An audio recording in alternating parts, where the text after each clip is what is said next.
There's something I never thought I'd say out loud, something I've kept tucked deep behind my ribs, where fear and denial like to hide together.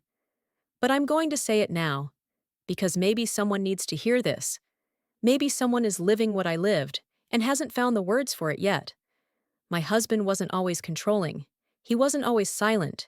He wasn't always a stranger sitting on my own couch. He changed, slowly, quietly, so gradually that I didn't realize anything was wrong until the day I woke up and thought, I'm not safe here, and I don't even know why. This is how it began. This is how it escalated. And this is how I almost disappeared inside my own life before I finally understood the truth. Not about him, about me. I met Daniel when I was 23.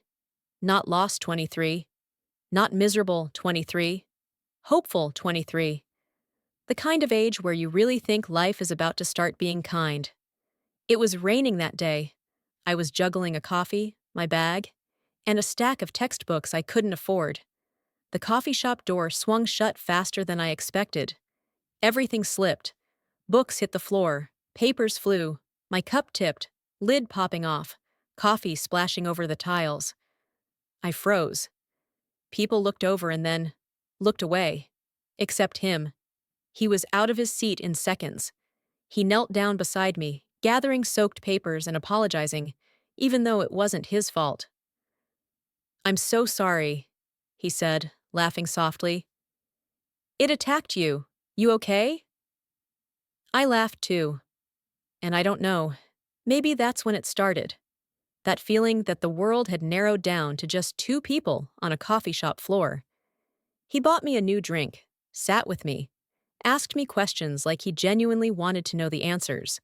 What are you studying? Do you like it? What do you want to do?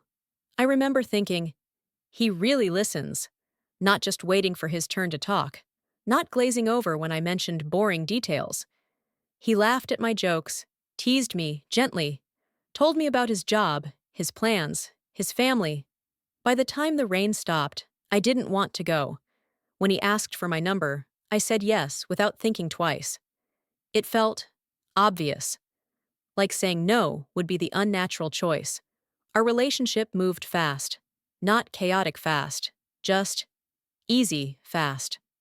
Late night phone calls, long walks, movies where we barely watched the screen because we were too busy talking.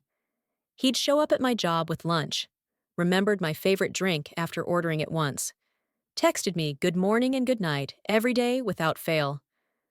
My friends called it obsessed. I called it lucky. When he proposed a year later, I cried before he even got the ring box open. He was kind. He was attentive. He was my safe place. And if there were small things I ignored back then, moments where his smile was a little too tight, or his jokes about other guys looking at you lasted a little too long, I filed them away under jealous, but in a cute way. I didn't know they were puzzle pieces, pieces that would eventually form a picture I never wanted to see. The first shift was quiet. We were at a friend's birthday dinner. Big table, loud music, too many people passing plates back and forth. I remember feeling light that night. I'd gotten a small promotion at work. My dress fit just right. My lipstick hadn't smudged for once. I made a joke, something silly. The friend next to me laughed so hard, he almost spit out his drink. I laughed too, covering my mouth. It wasn't even that funny, but the mood was good, and my guard was down. That's when I felt it. Daniel's hand on the small of my back. At first, it was familiar, a point of contact, comforting. Then, his fingers pressed in. Just a little too hard. Not enough to hurt. Enough to warn. I glanced at him. His face was neutral. Too neutral, smiling with his mouth, not with his eyes. On the way home, the car felt too small. The radio played softly. Streetlights passed in streaks of white and gold. He didn't say anything. I tried to break the silence. That was fun, I said. Did you enjoy it?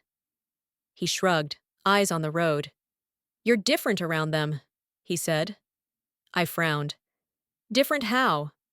Louder, flirtier. My heart dropped. Flirtier? With who?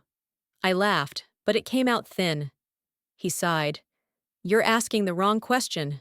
Why do you need their attention so much? His tone wasn't angry. That would have been easier to fight against. He sounded disappointed. And that hurt more than yelling would have. I spent the rest of the ride apologizing without using the word sorry. I didn't think I was doing anything wrong. I was just having fun. I didn't mean to make you uncomfortable. He finally said, I know, I'm just sensitive, I guess. It's my issue. Forget I said anything. But I didn't forget. That night, I replayed my own behavior in my head. Every laugh, every time I touched someone's arm, every time I leaned in to hear better over the noise. By the end of it, I wasn't sure who I had been anymore, myself, or someone who needed to be fixed. The next morning, he woke me up with breakfast in bed. I was overthinking, he said. You are fine. I love that you're outgoing. Don't change. He kissed my forehead like nothing happened. And just like that, the first crack was painted over with flowers and scrambled eggs. It didn't become controlling overnight. If it had, maybe I would have run. Or at least, noticed. It crept in quietly, like fog. You only realize it's everywhere when you can't see the road anymore. It started with, text me when you get there. I just want to know you're safe. Sweet, normal, reasonable. So I did. Then he added, text me when you leave too, okay? If something happens in between, I'll know when. Again, caring, protective. Then, call me on your lunch break. I miss your voice. Then, why didn't you pick up? I got worried. Then, you didn't text me when you left. You know how that makes me feel. Slowly, my schedule stopped feeling like mine. Every gap in my replies became an explanation. Every delayed response felt like a sin.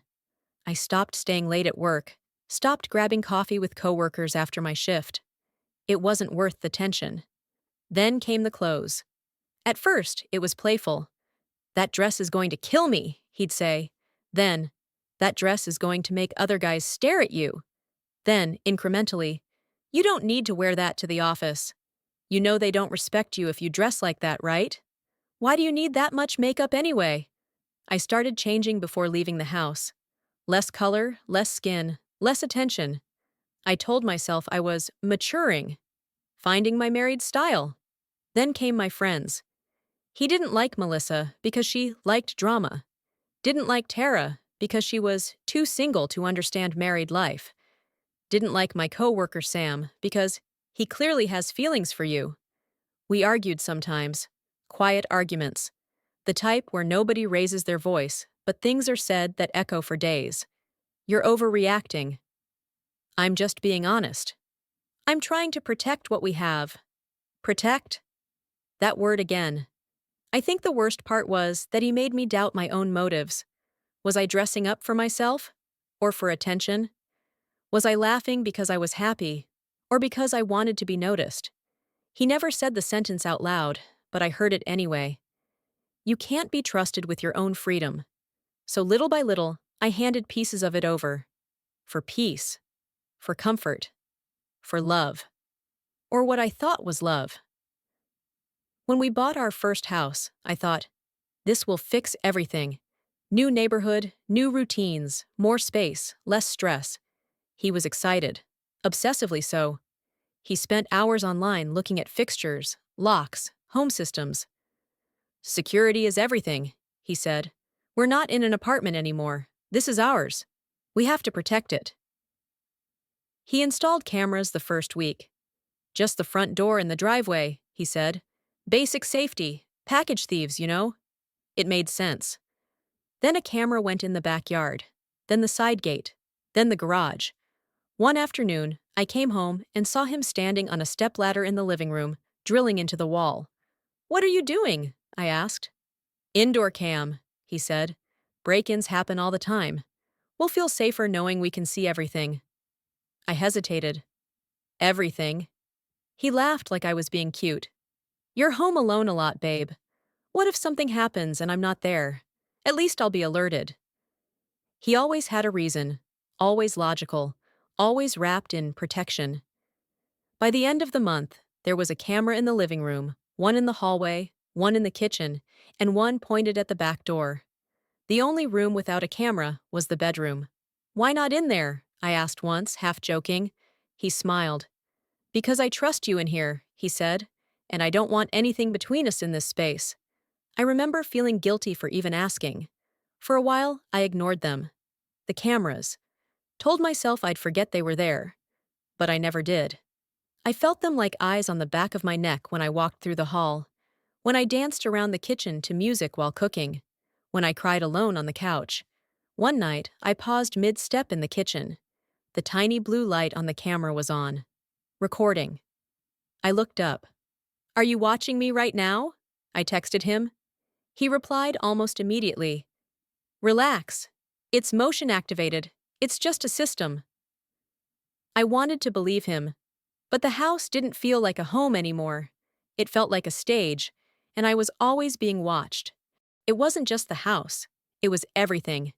My sister called one Friday and said, "Come over tomorrow, just us, no husbands. I miss you." I told Daniel at dinner, excited. "It's been months," I said. "We'll just hang out, talk. I'll be back before dark." He didn't say anything at first, just kept chewing. Then, "Is her boyfriend going to be there?" "No," she said, "just us." Hmm. That, lived in my chest all night. The next morning, while I was getting ready, he leaned against the doorway. "Why do you need to go so often?" he asked. "So often?" I stared at him. "I haven't seen her in 3 months." He shrugged. "You're always so distant after you spend time with them. It takes you a day or two to reset, like they fill your head with nonsense." "Nonsense," I repeated. "You know what I mean. They don't understand what we have. They give you bad advice. I'm just saying, we're doing fine. Why drag other people into it?" I almost canceled.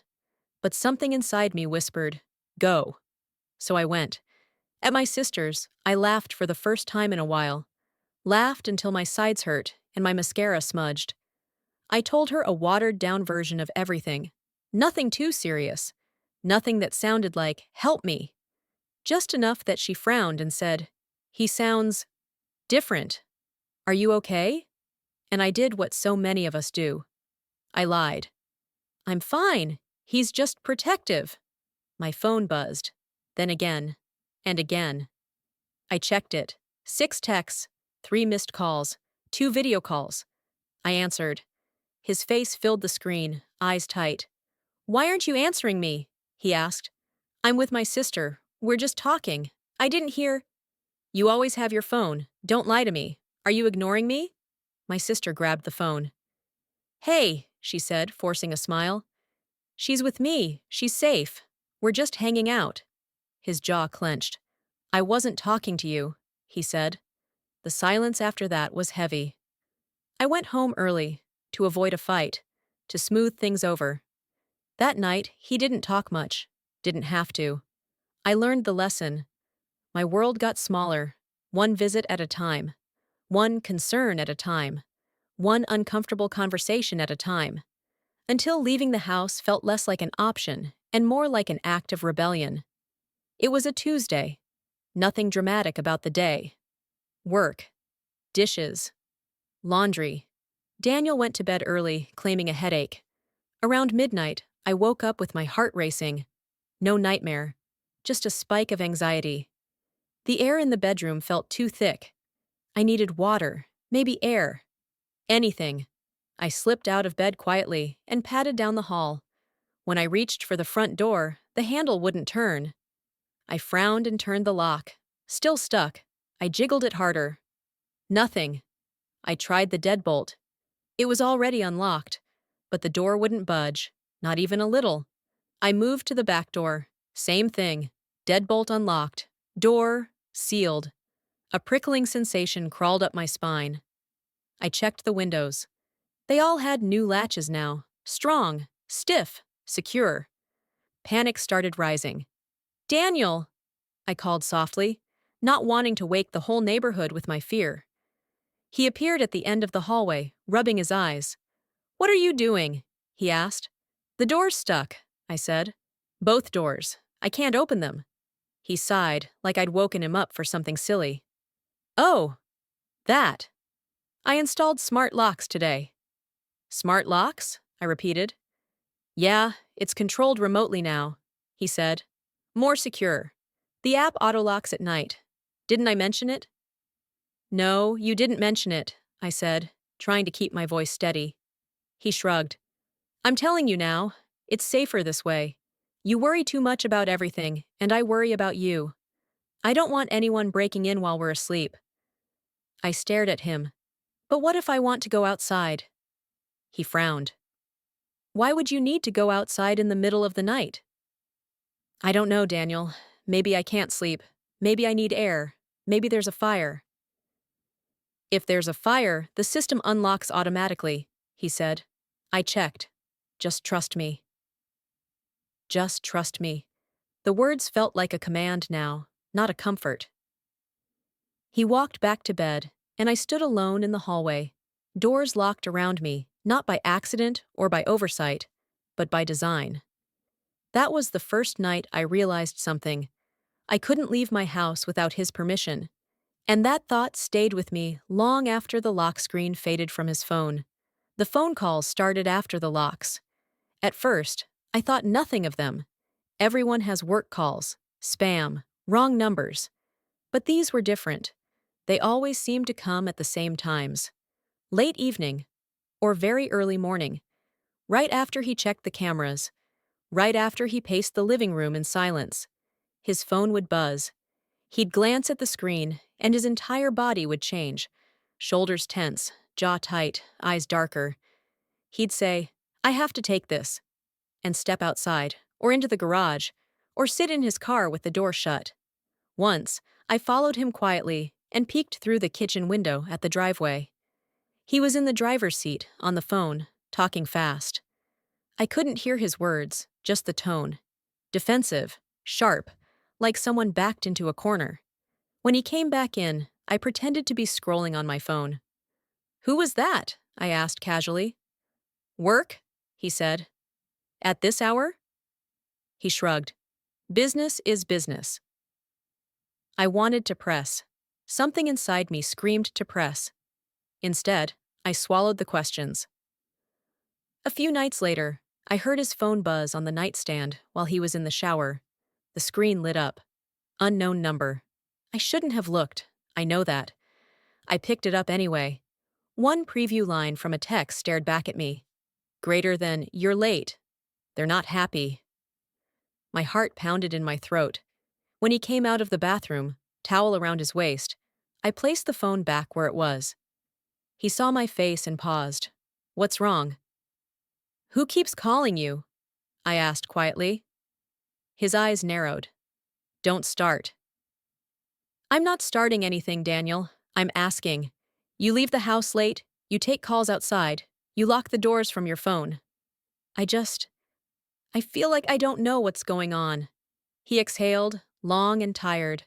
"I told you, it's work. You don't need the stress of knowing every detail of my job. You already overthink everything." That hit harder than it should have. "Is there someone else?" I whispered, hating how weak I sounded. He looked genuinely offended. "Are you serious? After everything I do for you? After all I've given you? Why is your first assumption that I'm cheating?" I stepped back. "I didn't say that was my first assumption. I'm trying to understand. I feel like you're hiding things from me." He shook his head. "That's not what's happening. But if you keep pushing, that's what you'll turn this into." I didn't know what that meant, only that the conversation was over. But the text stayed in my head. "You're late. They're not happy." Who were they? And what did he owe them that made him so afraid? It started with hours. He'd say, "I've got to run an errand," and disappear for an evening. Then evenings turned into nights. One Thursday, he left after dinner and didn't come back until sunrise. I sat on the couch all night, phone in my hand, TV on mute, heart pounding every time headlights passed across the window. I called once, twice, 10 times. No answer. No reply. No, I'm fine. When he finally walked in, the sun was bleeding into the sky. He smelled like sweat and cold air. His shirt was wrinkled. There was a darkening bruise along his ribcage where his shirt rode up. "Where were you?" My voice came out hoarse. He tossed his keys on the counter. "Working. All night?" "Yes." I stared at the bruise. "What happened?" "Nothing." "Daniel?" He sucked in a sharp breath. "I told you. Nothing. Drop it." He started toward the hallway. I followed. "Don't tell me to drop it. You vanish all night and expect me to just sit here and wait like a dog? I'm scared, Daniel." He wheeled around so fast I almost collided with him. "Scared of what?" he snapped. "Of me? Or of the idea that I'm not the perfect little fantasy you built in your head?" Something in his eyes was unfamiliar. Hard. Cold. Dangerous in a way I couldn't define but felt anyway. I stepped back. "I'm scared of whatever you're involved in," I said softly. "I'm scared of what it's turning you into. And I'm scared because I feel like you don't see me as a partner anymore. I feel like baggage." There was a flicker of something. Guilt, maybe? But it vanished quickly. He muttered, "I'm tired. I'm going to sleep." And just like that, I became the unreasonable one for wanting to know where my husband spent the night and why his ribs were bruised. The next time he disappeared, I didn't call. I just sat there in the glow of the living room camera's little blue light, wondering who else was watching our life fall apart. The warning came from someone I'd never met. I was in the grocery store, holding a basket with 3 items I didn't need, wandering aisles because being home felt worse. I stood in front of the cereal wall, staring at colors and boxes without seeing them. "Excuse me?" a voice said softly. I turned. A woman stood there, mid-30s, brown hair pulled back, tired eyes that looked like they'd seen too much. "Sorry," she said quickly. "I didn't mean to startle you." "It's okay," I replied, forcing a polite smile. She glanced at my left hand, at my ring, then back at my face. "Are you with Daniel?" she asked. Every part of me went cold. "Yes," I said slowly. "Do you know him?" She swallowed. "Yeah," she whispered. "I know him." There was a long pause. "Are you okay?" she asked quietly. The question hit me in a way I wasn't prepared for. No one had asked me that like that. Not, "How are you?" Not, "Everything good?" But, "Are you okay?" "I'm fine," I said automatically. Then, before I could stop myself, "Why?" She looked around us, like the cereal boxes were listening. "He can be intense," she said carefully. "He doesn't like being questioned. He doesn't like losing control." My heart thudded. "How do you know that?" She blinked, eyes glassy now. "I was with him, before you." She stared into my face, like checking for recognition. "He told me you were different, that you understood him better." My throat closed. "You dated?" I asked. Her laugh was empty. "We were engaged," she said. The world tilted. "I didn't know," I whispered. "Of course you didn't," she said bitterly. "He doesn't tell the new one about the old one. We're just glitches in his story." She stepped closer. "I'm not here to scare you," she said. "But if he's starting, if he's already doing the thing where he tracks you, questions you, makes you feel like you're crazy." I flinched. She nodded, like that was all the confirmation she needed. "Then you need to be careful," she finished. "Be very, very careful." Before I could ask anything else, "What happened between you? How did it end? What did he do?" She stepped back. "I shouldn't have said anything," she whispered. "He'll be furious if he finds out. Just trust yourself. If something feels wrong, it is." Then she walked away, leaving me standing in front of the cereal, with my heart pounding in my ears. That night, I told Daniel about her. I watched his face closely. At the mention of her name, all the color drained from his. "She approached you?" he asked, voice low. "Yes," I said. She said you were engaged. You never told me that. She's lying, he said too quickly. She's obsessed with me. She's tried to ruin every relationship I've had. You shouldn't have talked to her. No, I said quietly. She didn't sound obsessed. She sounded scared. His jaw clenched. I'm warning you, he said, stepping closer. Don't talk to her again. Don't believe anything she says. She doesn't know me anymore. He grabbed my wrist. Not hard enough to leave a bruise. Just hard enough that I knew he could if he wanted to. And for the first time since I'd met him, I believed someone else's version of Daniel more than I believed his. Once you see cracks, you start noticing all of them. That's what happened next. I started looking. Not snooping, not at first. Just paying attention. Which cabinets he opened, which keys he hid, which spaces he never mentioned. Our garage had always felt cluttered. Boxes, tools, old furniture. One afternoon when he was working late, I went out there to look for a screwdriver. That's when I noticed it. A gap in the shelving, a narrow door behind a row of stacked boxes. I stared at it. I had lived in that house for over a year and never seen that door. My pulse picked up. I moved the boxes slowly, heart pounding with every scrape of wood on concrete. The door was plain, unpainted, closed with a simple latch. I hesitated, hand hovering over the handle. A tiny voice in my head said, "Don't." I opened it anyway. Inside was a small room, bare bulb, concrete floor, a metal cabinet against the wall. The air smelled like dust and something else. Stale cologne and old paper. The cabinet had a lock, but someone had been careless. The key hung from a hook beside it. I turned it. Inside, files, envelopes, stacks of cash bound with rubber bands. A second phone.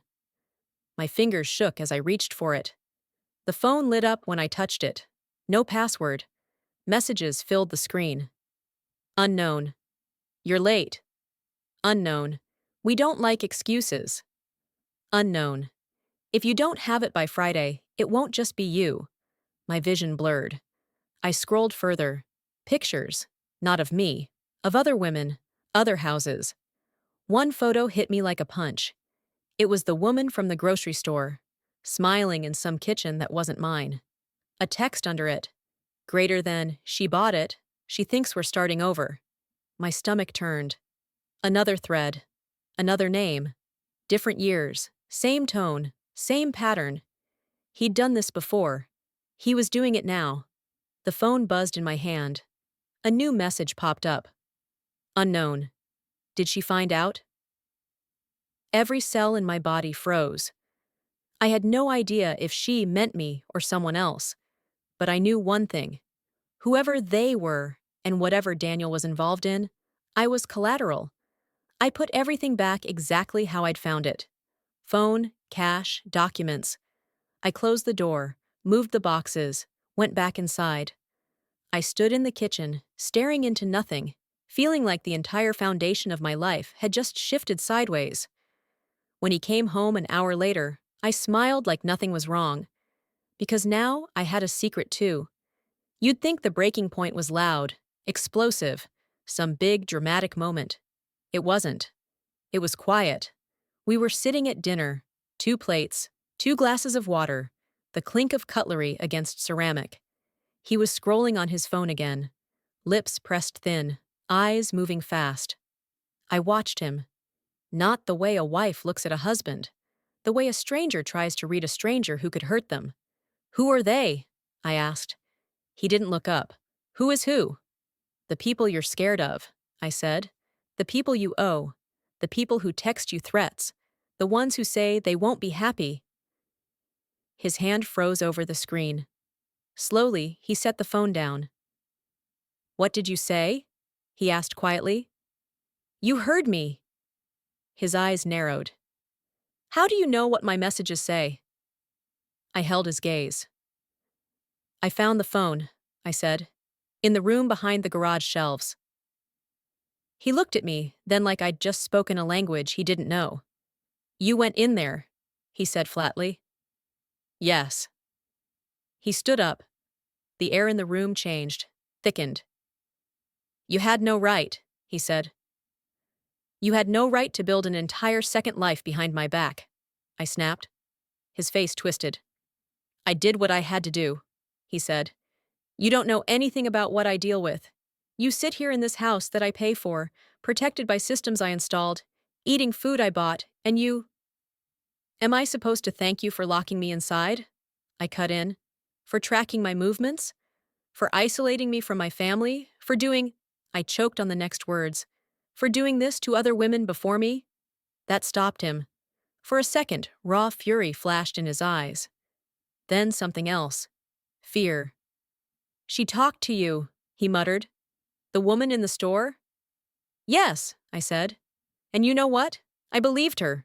Because she didn't look crazy, Daniel. She looked like me, tired, scared, confused. Silence. You don't understand, he said eventually, voice low. I am the only one keeping this from falling apart. I'm the one dealing with them, with the mess, with the money. You couldn't handle the stress. I let out a short, humorless laugh. I'm already handling it, I said. I'm living in your mess without even knowing what it is. That's worse than knowing. He walked around the table, closer. You're my wife, he said, as if that explained everything, as if that excused everything.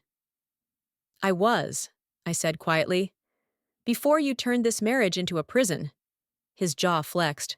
You're not going anywhere, he said. The sentence sent a chill through me. He didn't say, I don't want you to go. He said, you're not going anywhere, like a rule, like a command. That's when something inside me shifted. I stopped thinking like someone trying to fix a marriage, and started thinking like someone trying to survive.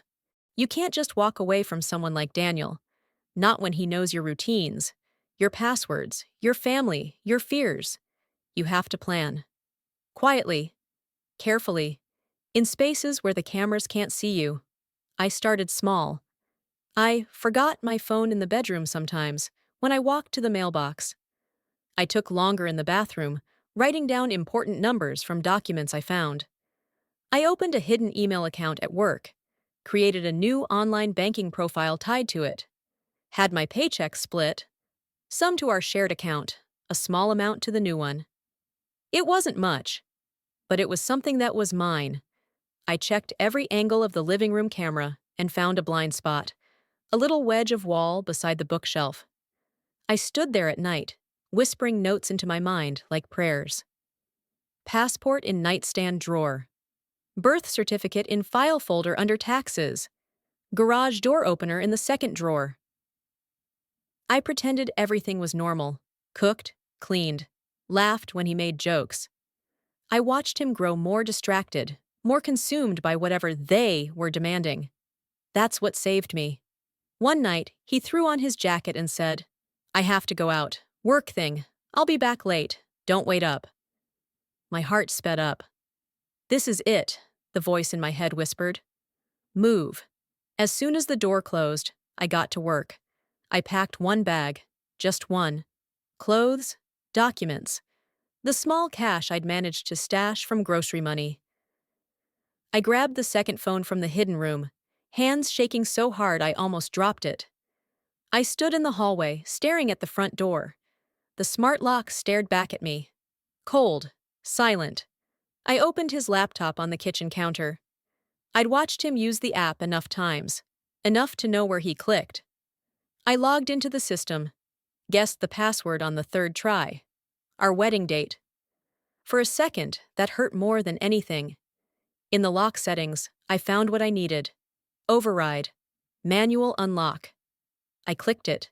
There was a small sound in the door. A soft, mechanical shift. I held my breath and tried the handle. It turned. For the first time in months, the door opened to the night because I chose it. I stepped onto the porch, bag over my shoulder, heart racing so hard I thought I'd pass out. Every instinct screamed at me to run, but I forced myself to walk calmly down the driveway, just in case a neighbor or a camera caught me. Only when I turned the corner did I let myself move faster. I didn't go to my mother's, didn't go to my sister's, didn't go anywhere he'd think of. I went to the one person who had looked at me like she'd seen this before. The woman from the grocery store. It took me 2 hours and a lot of shaky breathing to find her. Her name was Laura. I remembered it from the one text under her photo in his hidden phone. I found her on social media. Same tired eyes, same cautious smile. I messaged her from my new email. "It's me, from the cereal aisle. I left him. I don't know what to do." She responded in minutes. "Where are you?" She gave me an address, a small apartment building across town. She opened the door before I even knocked, like she'd been standing there waiting. "You did it," she said, eyes wide. "You actually left." I nodded, unable to speak. She pulled me inside and locked the door behind us. Not in a trapping way, in a protecting way. We sat at her small kitchen table. I told her everything. The cameras, the locks, the calls, the hidden room, the phone. She listened, face pale, jaw tight. "You sound like me," she said quietly when I finished. "Right before I left him." "What happened?" I asked. "Why did you leave?" She stared at her hands for a long moment. "He didn't start out that way with me either," she said. "He was perfect, attentive, romantic. He said I was different, special, not like the others." My stomach twisted. "That's exactly what he said about you," I whispered. She smiled sadly. "That's what he always says." She told me about the debt, the business partners, the backroom deals that went wrong. "How long has he been involved?" I asked. "Years," she said. "Before me, during me, after me. He thinks he's smarter than them. Thinks he can outplay everyone. He's scared of them," I said. "I saw it." "He should be," she replied. "They don't care who gets hurt." I swallowed. "Did he ever hurt you?" I asked. She was quiet for a long time. "Not the way you mean," she said finally. "He never hit me, but he made me disappear, piece by piece, until I didn't recognize myself, until my own thoughts didn't feel like mine." Tears stung my eyes. "That's how I feel," I whispered. She reached across the table and took my hand. "Then listen to me," she said. "The version of him you're hoping will come back? That man doesn't exist. He was an act, a sales pitch, a mask." I shook my head. "I loved him," I said. "I know," she replied. "So did I. That's what he's good at. He makes you love him so much that when he starts tightening the leash, you call it devotion instead of control." I stared at her. "What happens now?" I asked. "Now," she said, squeezing my hand. "You stay gone. You tell the people you trust what's really happening. You protect yourself, legally, physically, emotionally. You let him deal with the things he created, and you stop making it your job to fix him." We sat in silence for a moment. I thought of the house, the cameras, the locks, the cabinet with the cash, and threats, and old photos. I thought of all the nights I'd spent wondering what happened to him, when he changed, how he became this way. And then it hit me. "Maybe nothing happened to him," I said quietly. Laura tilted her head. "Maybe this is who he always was," I continued. "And I just didn't want to see it." She nodded slowly. "It's easier to believe we broke something," she said, "than to accept that it was always broken." I didn't go back. Not for my clothes, not for furniture, not for closure. Some doors, once you walk out of them, you don't reopen. He called. A lot. At first, the messages were desperate. "Where are you?" "You're overreacting." "Come home, we can talk." Then angry. "You're ruining everything." "You're ungrateful." "You have no idea what you've done." Then manipulative. "I did everything for you. You won't survive without me." "No one will believe you." Then, quiet. But I'd learned something by then. Silence can be another form of control, just a quieter one. So I didn't measure my safety by his noise. I measured it by something else. The first morning I woke up and realized my body didn't tense at every sound. The first night I fell asleep without checking the door 3 times. The first time I laughed and didn't wonder if someone was watching. People ask me sometimes in different ways. Do you miss him? Do you ever wonder what could have been? Do you think he'll change? Here's the truth. I miss who I thought he was, not who he actually is. I wonder sometimes what my life would look like if I'd ignored the feeling in my gut and stayed. And I don't care anymore if he changes, because my survival cannot depend on someone else's potential. So if you're listening to this, and any part of it feels familiar, the cameras, the constant tracking, the "I'm just protecting you," the shrinking circle of friends, the locks you didn't ask for, I want you to hear this clearly. You are not crazy. You are not overreacting. You are not ungrateful for wanting to feel free in your own life. People don't always change for the worse. But when they do, it is not your job to stay and drown with them. You are allowed to leave. You are allowed to protect yourself. You are allowed to choose peace over a love that feels like a cage. And if you ever find yourself standing in front of a door, hand on the handle, heart pounding, I hope you remember, you don't need permission to walk through it.